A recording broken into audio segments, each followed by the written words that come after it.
Avez-vous réalisé que c'est la volonté de Dieu de guérir chaque personne, même vous? Pas seulement certaines personnes, mais Dieu veut que chaque personne soit en bonne santé. Vous avez peut-être des questions à ce sujet, mais louez Dieu, la parole de Dieu a des réponses, alors restez à l'écoute pour Kerry Daily. Je suis Andrew Wamack, et pendant tout ce mois, moi et tous les autres instructeurs avons enseigné sur la guérison, et aujourd'hui, je vais parler de la guérison une fois de plus. J'ai une offre que je ferai à la fin du programme concernant le fait que Dieu veut votre bien. C'est un livre que j'ai publié, et nous avons littéralement eu des dizaines de milliers de personnes miraculeusement guéries, et la bonne nouvelle est que Dieu veut votre bien. C'est ce que je vais partager aujourd'hui. Ce sont juste quelques éléments fondamentaux concernant la guérison. La plupart des gens ne doutent pas que Dieu a la capacité de guérir.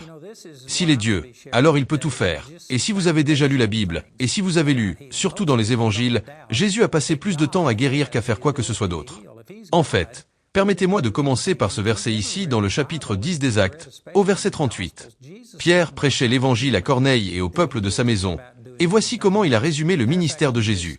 Il est dit comment Dieu a oint Jésus de Nazareth du Saint-Esprit et de puissance, qui allait en faisant le bien, guérissant tous ceux qui étaient opprimés par le diable, car Dieu était avec lui. Ainsi, c'est de cette manière qu'il a résumé le ministère de Jésus, et il a dit que Jésus allait en faisant le bien, guérissant tous ceux qui étaient opprimés par le diable. Opprimés par le diable. Vous savez, il y a des gens aujourd'hui qui ne doutent pas que Dieu puisse guérir les gens. Et encore une fois, si vous avez lu les évangiles, si vous avez lu la Bible du tout, il y a des personnes qui ont été guéries de la lèpre. Il y avait des aveugles guéris, des sourds guéris, des personnes boiteuses qui pouvaient marcher, des morts ressuscités. Je veux dire, des miracles sont présents tout au long de la Bible. Donc, ce n'est vraiment pas une question de savoir si Dieu peut le faire, mais certaines personnes ne croient pas qu'il soit de la volonté de Dieu de le faire. Et j'ai même entendu des gens dire que c'est du diable, que Dieu ne guérit pas aujourd'hui. Et quand j'ai commencé à prêcher la guérison, j'ai en fait eu des gens qui sont venus dire que cela vient du diable, cette guérison divine. Jésus ici, lorsque Pierre résumait son ministère, il dit qu'il faisait le bien en guérissant tous ceux qui étaient opprimés par le diable. Beaucoup de gens aujourd'hui diront que la guérison est mauvaise et que d'une manière ou d'une autre, c'est une manière de manipuler les gens et que ce ne sont pas de vraies guérisons. Tout d'abord, c'est incorrect. Et notez qu'il est dit qu'il a guéri tous. C'est sur cela que je veux me concentrer aujourd'hui. C'est que, encore une fois, la plupart des gens ne doutent pas que Dieu a le pouvoir de guérir. Mais ils doutent que ce soit la volonté de Dieu de guérir tout le monde. Et cela vient principalement du fait qu'ils ne se concentrent pas sur les Écritures et qu'ils ne s'appuient pas sur ce que la parole de Dieu dit. Ils se basent sur ce qu'ils voient. Et il y a beaucoup de gens qui prient pour obtenir la guérison. Il y a beaucoup de gens qui demandent à Dieu de les guérir. Et pourtant ils ne voient pas de guérison se manifester. Et donc ils examinent les résultats. Et à partir de cela, ils concluent simplement qu'il ne doit pas être la volonté de Dieu de guérir chaque personne. Saviez-vous que vous pourriez faire certaines comparaisons ici? Et vous pourriez dire que, vous savez, l'Écriture dit que Dieu a tant aimé le monde qu'il a donné son Fils unique, afin que quiconque croit en lui ne périsse point, mais ait la vie éternelle. Jean 3, 16. Et il y a beaucoup d'autres Écritures, 1 Jean 2, verset 2, où il est dit qu'il est la propitiation. Cela signifie le sacrifice expiatoire pour nos péchés, et pas seulement pour les nôtres, mais aussi pour les péchés du monde entier. Et il y a juste des multitudes d'écritures qui rendent clair que Dieu ne veut pas que quiconque périsse, mais que tous viennent à la repentance, comme il est dit dans 1 Pierre, chapitre 3, verset 9. Et tant d'écritures montrent que c'est la volonté de Dieu de sauver tout le monde, et pourtant, tout le monde est-il sauvé?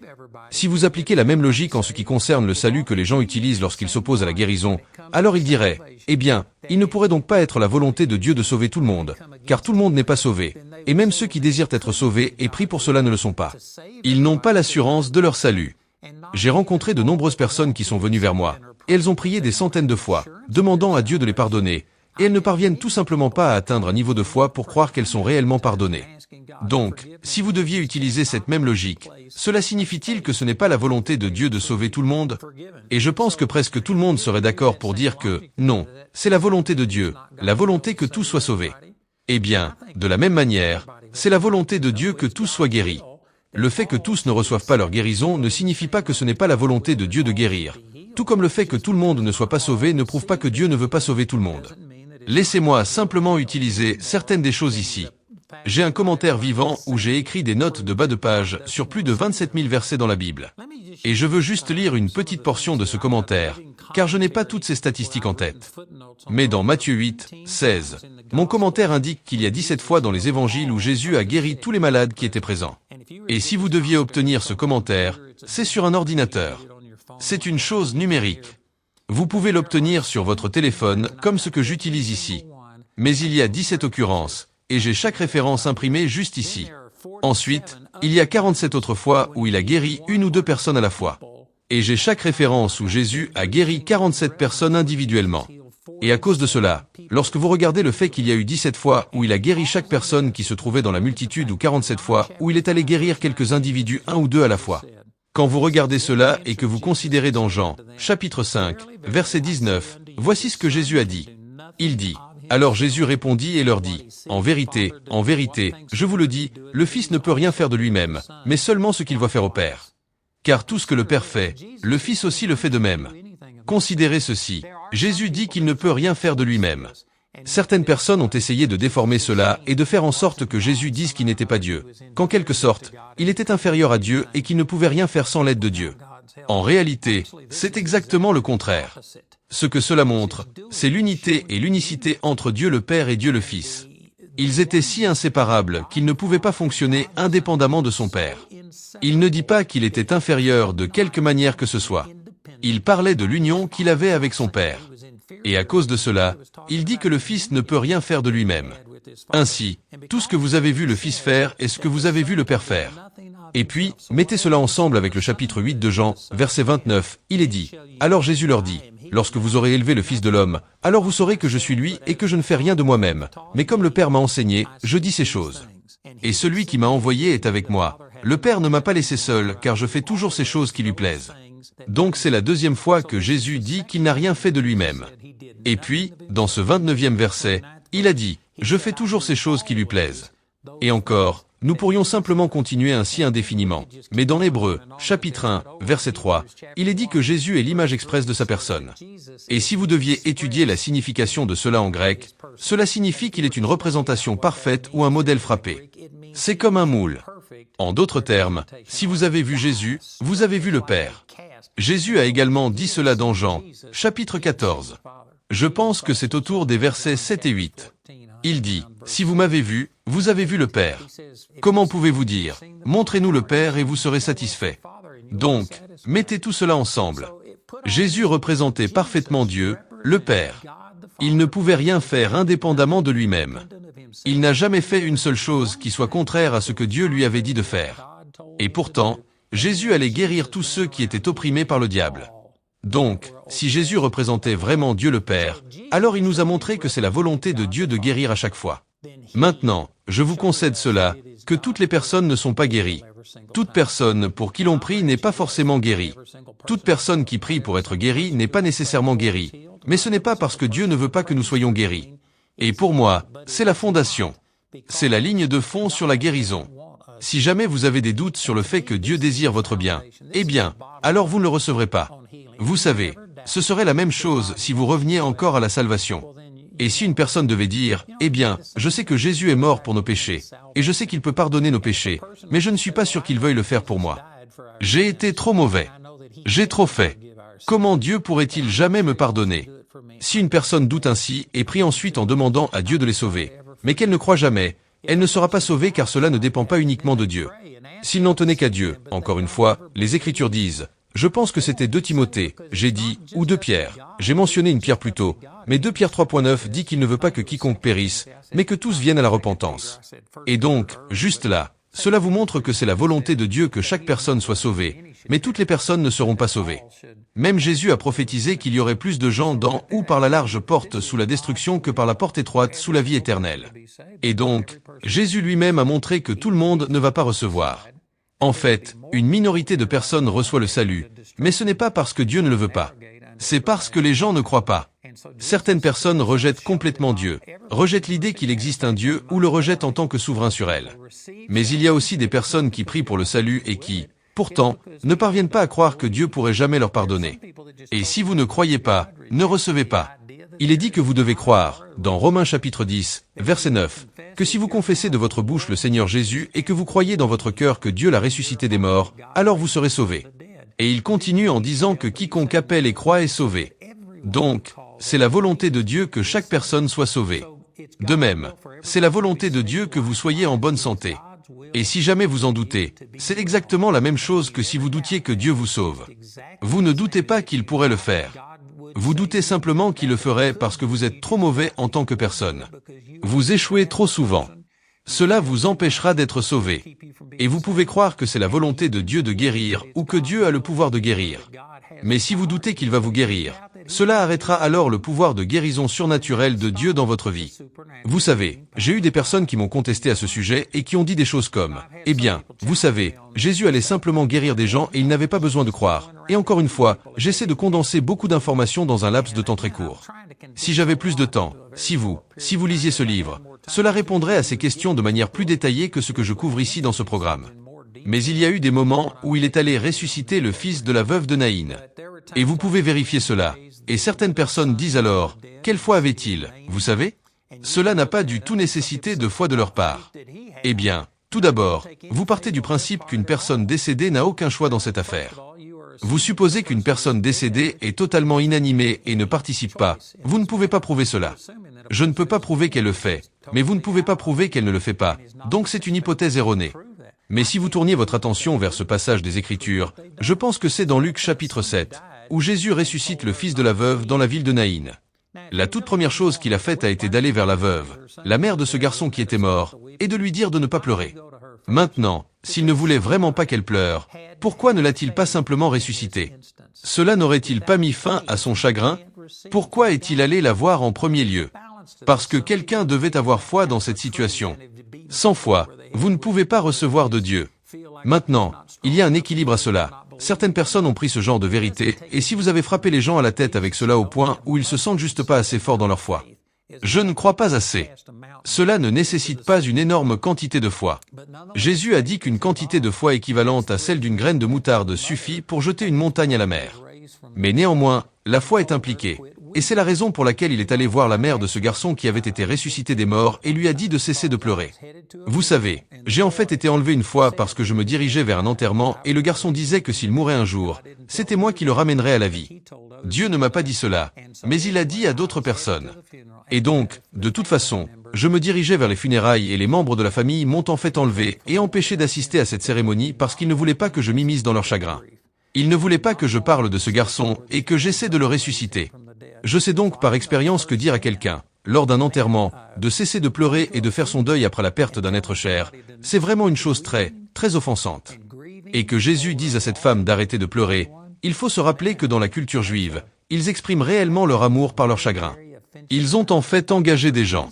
Ils avaient des professionnels du deuil qui venaient pour pleurer et amplifier leur chagrin. Et c'est ainsi qu'ils ont montré leur amour. Vous pouvez encore voir cela dans beaucoup les pays du Moyen-Orient aujourd'hui où vous verrez des funérailles et les femmes sont simplement en train de pleurer et de souffrir. C'est la façon dont cela se passait à l'époque de la Bible. Donc, pour que Jésus s'approche de cette mère et lui dise que nous ne faisons pas cela, je garantis que, sauf s'il y avait une réponse de foi positive de la part de la mère de cet enfant, il y aurait eu plusieurs personnes réprimandant Jésus et lui disant « Qui penses-tu être ?» Mais le simple fait qu'il prenne soudainement le contrôle montre que quelque chose dans sa voix. Peut-être cette mère l'avait-elle déjà vu ou entendu parler de lui. Ou peut-être était-ce simplement l'autorité et l'amour, la puissance qui se trouvait dans sa voix. Quelque chose a suscité une réponse positive de la part de cette mère et elle s'est soumise à ce que Jésus a dit. Elle a cédé et l'a renforcé. Vous voyez, la foi était impliquée même dans une situation comme celle-là. Et je peux passer à travers chaque situation et vous montrer qu'à chaque instance, il y a un certain degré de foi impliqué. Voici un exemple qui rendra cela très clair. Et cela se trouve dans Marc chapitre 6. Jésus est allé dans sa propre ville natale et il était dans la synagogue. Et les gens étaient offensés par lui et ils ont dit, « N'est-ce pas le fils du charpentier ?» Joseph, son père, était un beau-père. Mais Marie était une vierge. Cela se voit. Ils basaient donc leur acceptation ou leur rejet de Jésus sur une mauvaise compréhension. Ensuite, ils ont dit, « N'est-ce pas ici ses frères et ses sœurs avec nous ?» Et cela se dit dans Marc chapitre 6, au verset 4. Jésus leur dit, « Un prophète n'est pas sans honneur, sauf dans son propre pays, parmi ses propres proches et dans sa propre maison. » Au verset 5, il est dit qu'il ne pouvait y faire aucun miracle, si ce n'est qu'il posa les mains sur quelques malades et les guérit. Et il était émerveillé à cause de leur manque de foi. Laissez-moi mettre cela en relation avec Matthieu chapitre 13, verset 58. C'est exactement le même passage des Écritures. Il est simplement consigné dans un évangile différent. Et ici, il est dit au verset 57, « Ils étaient offensés par lui, mais Jésus leur dit, « Un prophète n'est sans honneur que dans son propre pays et dans sa propre maison. » Et il ne fit là aucun miracle puissant, beaucoup de miracles puissants là à cause de leur incroyance. Dans le conte de Marc, il est dit qu'ils ne pouvaient faire aucun miracle puissant et il s'étonnait de leur incroyance. Ici, il est dit qu'il ne fit pas beaucoup de miracles puissants là à cause de leur incroyance. Alors réfléchissez à cela. Voici Jésus, qui était le Fils sans péché de Dieu, et il n'avait aucune limitation. Il agissait dans la plénitude de la puissance de Dieu. Rien ne l'empêchait de laisser la puissance de Dieu couler en lui. Et pourtant, dans sa ville natale, en raison du rejet des gens, il ne pouvait accomplir aucun acte puissant. Ce n'est pas qu'il ne le voudrait pas, il ne le pouvait pas, sauf qu'il imposa les mains à quelques malades. Cela vous montre que même Jésus ne pouvait pas faire guérir les gens lorsqu'ils étaient pleins d'incrédulité. Maintenant, ceci concerne un autre enseignement. Je n'ai pas le temps d'expliquer cela complètement, mais cela ne signifie pas que votre foi doit être parfaite. Vous pouvez voir l'homme dans le 17e chapitre du livre de Matthieu, qui demande à Jésus de chasser le démon de son fils. Et il a dit, « Si tu peux faire quelque chose, aide-nous. » Et Jésus a dit, « Ce n'est pas une question de savoir si je peux faire quelque chose. Toutes choses sont possibles à celui qui croit. » Et ce père du garçon a dit, « Seigneur, je crois, aide mon incrédulité. » Il avait donc la foi, mais il luttait aussi contre l'incroyance. Et Jésus continua à agir et vit le garçon délivré. Je ne dis pas que vous devez avoir une foi parfaite. Il y a de nombreux exemples de personnes qui ont été guéries sans avoir une foi écrasante. Mais la foi doit être présente dans une certaine mesure. Et c'est pour un autre enseignement aussi. J'ai beaucoup d'enseignements sur tous ces sujets. Encore une fois, tout cela est couvert dans ce livre. Je vous encourage vraiment à vous procurer ce livre. Il répondra à ces questions. Mais il existe ce que j'appelle une foi active, où la personne est si forte dans sa foi qu'elle est comme la femme du 10e chapitre du livre de Marc, qui est allée et a simplement touché le bord de son vêtement. Et elle fut instantanément guérie, et Jésus ne se retourna pas pour la servir et l'aider, elle a simplement tiré de lui. C'était une foi active qui s'est tendue et a pris ce qui lui appartenait. Et c'est ce pourquoi nous nous efforçons tous. Mais il y a aussi d'autres personnes que le Seigneur a dû aider et faire quelque chose pour augmenter leur foi et les encourager. Alors il y a ce que j'appelle une foi active qui peut s'étendre et prendre par elle-même. Mais au minimum, vous devez avoir une foi passive qui recevra une fois que la guérison vous sera apportée. Vous savez, j'ai fait cela avec beaucoup de gens. J'ai prié avec. Je me souviens d'un gars dont l'histoire est longue. Je n'ai pas le temps de tout développer, mais j'avais traité avec lui pendant des semaines. Sa femme était née de nouveau et il était sur le point d'être sauvé, mais il n'y était pas encore. De toute façon, il avait un ulcère et il est venu me voir alors que je peignais une maison et que je travaillais à un emploi pour gagner un peu d'argent à côté pour m'aider. C'était à Children's, au Texas. Il est venu et a demandé une prière parce qu'il avait un ulcère. J'ai dit, « Peux-tu croire que Dieu va te guérir tout de suite ?» Il a dit, « Non. » J'ai dit, « Eh bien, je peux croire, vas-tu croire et recevoir? Si je t'apporte la guérison, l'accepteras-tu et en marcheras-tu » Et il a dit, « Je peux faire ça. » Et donc, j'ai prié pour lui et je l'ai frappé dans l'estomac et il avait un ulcère dans l'estomac. Et ça l'a mis à terre. Et ce gars était un incroyant rude qui flirtait avec l'idée de se sauver. Mais je veux dire, il venait d'un endroit très, très mauvais. Et quand il se levait, il se reculait pour me frapper comme ça. Et il s'est simplement figé sur place. Et il a dit, « La douleur est partie. » Et il a été totalement guéri. Et il est né de nouveau ce jour-là. Maintenant, voyez, ce n'est pas une foi active qui s'est tendue et a pris la guérison par elle-même. Mais quand j'ai apporté la guérison à lui, c'était la puissance de Dieu, mais elle est à notre disposition. Et quand je lui ai apporté, alors il a reçu. Et donc, vous devez avoir, au minimum, une foi passive. Je la décris parfois comme ceci. Si vous avez votre voiture au point mort, eh bien, je peux la pousser. Mais si vous la mettez au point de stationnement, ou si vous avez le pied sur le frein, je ne pourrai pas pousser votre voiture. Et c'est la même chose. Si vous êtes résistant et que vous dites simplement, « Je ne croirai pas tant que je ne verrai pas, je ne vais pas y croire. » Vous devez me prouver quelque chose. Je ne peux pas vous l'imposer. Jésus ne pouvait pas accomplir de nombreux miracles à cause de leur incrédulité. Mais si vous vous mettez simplement en position neutre et dites, « Regardez, je veux croire, et je croirai autant que je peux, m'aideriez-vous » Eh bien, alors voyez, je peux aider une personne comme ça, et je peux aider cette personne à aller mieux. Mais le point que j'essaie de faire passer, la chose numéro 1, c'est que vous devez croire que c'est la volonté de Dieu pour vous d'être en bonne santé. Et vous ne devez pas laisser ce que quelqu'un d'autre fait vous influencer. Vous savez, j'ai eu quelques instances où des personnes semblaient croire, elles faisaient des confessions, « Je vais vivre et ne pas mourir ». Et je veux dire, ils ont avoué cela avec leur dernier souffle, et pourtant ils finissent par mourir. Et vous savez ce que cela fait. La plupart des gens sont plus dominés par ce qu'ils voient, par leur expérience, que par la parole de Dieu. Et la Bible dit dans Romains 10, 17, « La foi vient donc de ce que l'on entend, et ce que l'on entend vient de la parole de Dieu. » Vous n'allez pas obtenir la foi simplement en regardant les circonstances et en voyant comment les choses se passent. Vous devez fonder la foi sur la parole de Dieu. Et la plupart des gens sont plus contrôlés par leurs expériences qu'ils ne le sont par ce que dit la parole de Dieu. Et donc, à cause de cela, parce qu'il semble que les gens croient et que tout se passe bien, la plupart des gens laisseront cela les dominer et influencer ce qu'ils croient plus que ce que la parole de Dieu dit.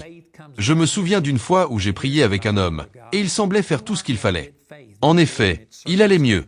On l'avait renvoyé chez lui pour mourir, et pendant une période de 2 ou 3 mois, je suis allé le voir tous les jours ou tous les 2 jours, et il en était arrivé à se lever, à marcher, à conduire, à manger. On aurait dit qu'il allait vivre et ne pas mourir, et puis tout à coup, il est mort. Et cela m'a bouleversé. Cela a bouleversé tout le monde, car il y avait des preuves qu'il se rétablissait miraculeusement. Des choses miraculeuses s'étaient déjà manifestées dans son corps, et pourtant le résultat final est qu'il est mort.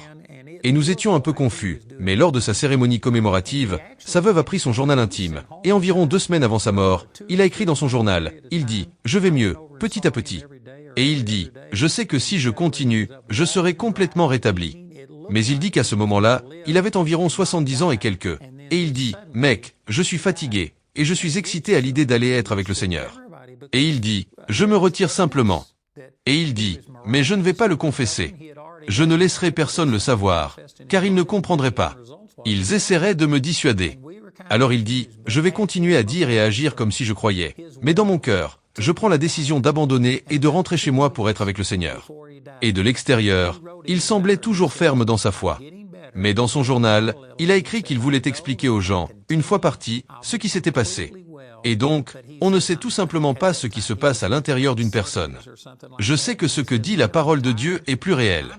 C'est plus vrai que ce que je peux voir ou ce que je vis. Il est dit dans Romains chapitre 3, verset 4, il est dit, oui, que Dieu soit vrai et que tout homme soit un menteur. Vous pourriez également le dire de cette manière. Vous devez laisser la parole de Dieu être vraie et votre propre compréhension, vos propres expériences, ou ce que vous voyez chez une autre personne, d'autres personnes être un mensonge en comparaison. Vous devez arriver à considérer la parole de Dieu comme l'autorité absolue finale pour vous. En se basant sur toutes ces choses dont je parlais, 17 cas où Jésus guérit chaque personne, 47 autres cas où il guérit 1 ou 2 personnes à la fois, et il n'y a pas un seul cas où il a jamais dit à une personne, « Non, je ne vais pas te guérir. » Non, vous n'avez pas appris votre leçon. Non, vous n'avez pas suffisamment souffert. Il y a des gens qui ont en réalité essayé de dire que d'une manière ou d'une autre, la maladie est une bénédiction de Dieu. Si vous croyez vraiment que la maladie est une bénédiction de Dieu et que Dieu vous l'impose pour vous enseigner quelque chose et vous humilier ou quelque chose comme ça, alors pourquoi iriez-vous jamais chez le médecin, prendre des médicaments ou subir une opération et essayer de sortir de la volonté de Dieu? C'est être double d'esprit. C'est de l'hypocrisie. Cela pourrait être par ignorance que les gens disent cela, mais quel que soit le motif, c'est incorrect. Dieu souhaite votre bien-être, et vous devez y croire sans hésiter. Si vous ne voyez pas la guérison se manifester, ce n'est pas Dieu qui n'est pas disposé à vous l'accorder. Il y a beaucoup de choses en jeu, et l'une d'elles est que vous devez écarter ce doute selon lequel Dieu veut votre bien. Et je vous le dis, c'est très important. Vous savez, je veux juste vous encourager. Nous avons un numéro qui va apparaître à l'écran, et vous pouvez appeler, et vous pouvez faire prier des gens avec vous dès maintenant. Et ce sont des personnes qui connaissent la parole de Dieu, et elles prieront, elles répondront à vos questions, elles vous aideront. Nous aimerions vous servir. Le numéro s'affiche à l'écran. C'est un ministère de prière 24 heures sur 24, et vous êtes les bienvenus pour en profiter. Vous pouvez également vous rendre sur, où vous pourrez obtenir des détails sur la façon d'accéder à des ressources de guérison gratuites. Et si vous regardez cela dans les archives, vous pouvez vous rendre sur pour notre offre actuelle et tout obtenir. Mais nous proposons ce livre aujourd'hui. Ce sera mon cadeau pour vous. Sans frais. Nous encourageons les gens à donner. Si personne ne donnait, je ne pourrais tout simplement pas faire cela, car nous aurons des milliers et des milliers de demandes pour cela. Nous vous encourageons donc à donner ce que vous pouvez, mais nous voulons que vous receviez la guérison, et cela répondra à beaucoup de vos questions. Je vous encourage donc à en profiter, s'il vous plaît. Encore une fois, nous avons ce numéro à l'écran, où vous pouvez vous rendre sur, où vous trouverez des informations. Écoutez, chaque jour, 7 jours sur 7, nous avons ces études bibliques, et vous pourrez entendre différentes personnes parler de la manière dont Dieu leur a montré comment recevoir la guérison. Et je crois que si vous regardez ces programmes, il vous sera presque impossible de rester malade. Les psaumes 107.20 disent, « Il envoya sa parole et les guérit et les délivra de leur destruction. » La parole de Dieu produira la guérison dans votre corps. Alors rejoignez-nous encore 7 jours sur 7 alors que nous faisons nos études bibliques Charis. Nous revenons tout de suite.